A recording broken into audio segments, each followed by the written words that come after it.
Okay, Chief. Balitang balita sa Radyong Sira. Ako po si Hans Rafael M. Rasalan at ako ang inyong news reporter. At ngayon, mag-i-interview tayo ng estudyante. Ito po guys, meron tayong magandang estudyante na mukhang magandang interview. Hello po, kuya. Hello po, kuya. So, bakit po ganyan po kayo ngayon? Parang wala na kayong ganang mabuhay. Kasi, pagod ako ngayon eh. Kasi yung... Kuya, ba't po kayo tumatawa ko? Kuya, Hindi ko grabe ko kasi. Ay, nakas... Hoy! Nakas! Wala kayo gano'n. Kasi ako, pagod na po ako mag-review kasi yung klase po namin 7 to 5. Tapos ang dami po namin libro. Hindi po kaya ng budget ng mama ko. Kaya po ba ganyan yung libro mo? Isa lang? Ay, nakakaawa ka naman po, kuya.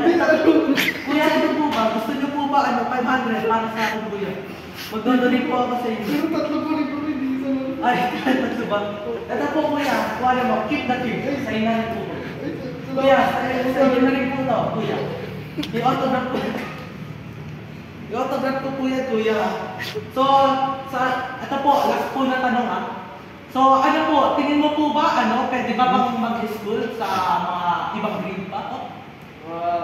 Siguro po kakayanin kung na ako, kung mag-work na ako. Kasi hindi lang kaya ng budget sa dami na libro, mahal po. So, ayun nga po talaga po ang bayan ng Pinas, no? Mahirap talaga ang Pinas. Tingin mo, si Kuya, elementary pa lang. Ano po ka, Kuya? Kuya, ano po grade level mo, Kuya? Grade 5 po. Kuya, grade 5 lang po yung bata. Tapos, magiging working student. Kasi wala daw siyang pambili ng libro. Tingnan mo libro na yan. Ano to? Mukhang sira-sira na, Ano yan, ha? Ano yan? Kiris pala to. Binaboy niya na. Kasi wala siyang proper equipment. Kaya ganyan na. Kaya dapat natin i-reform ang bansa ng Pilipinas. Dapat ang presidente tinitignan kita ngayon. Huwag kang gagawin nakagiti ka ngayon dapat i-reform mo ang Pilipinas. Ang ingat nyo ng grade 5 na to.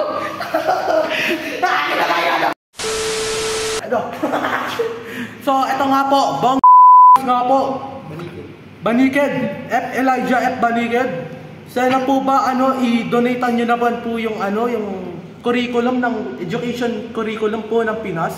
Kasi po, tignan nyo po, grade 5. Nagwa-working student. Working student na po siya eh.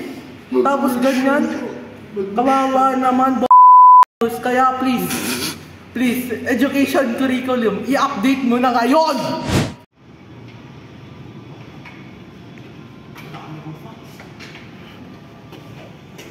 So, ako nga po ulit si Hans Rafael M. Rasalan.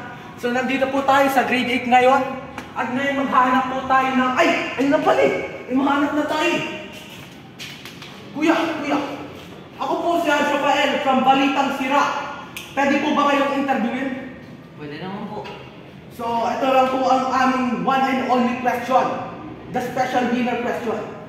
Pag mabibigyan po kayo ng oportunidad na mabago ang education curriculum ng Pinas, bakit po mo kukuhanin yun? Siyempre kukuhain ko po yun kasi po gusto ko po na may experience ng mga estudyante na mabawasan ng mga gawain kasi sobrang nakakapagod na po yung dami ng gawain. Nakikita niyo po ba yun? Si naman, kasalanan to ni dapat si na lang, si pero si ang binoto nyo. Hands out. Ako na naman po to, si Hans Rafael M. Rasalan. Nagbabalik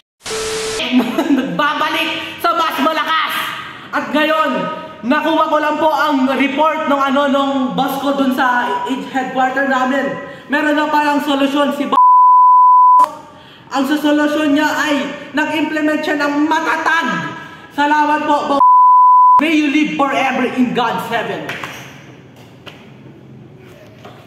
Hello, Thank you for watching. watching! Thank you for watching.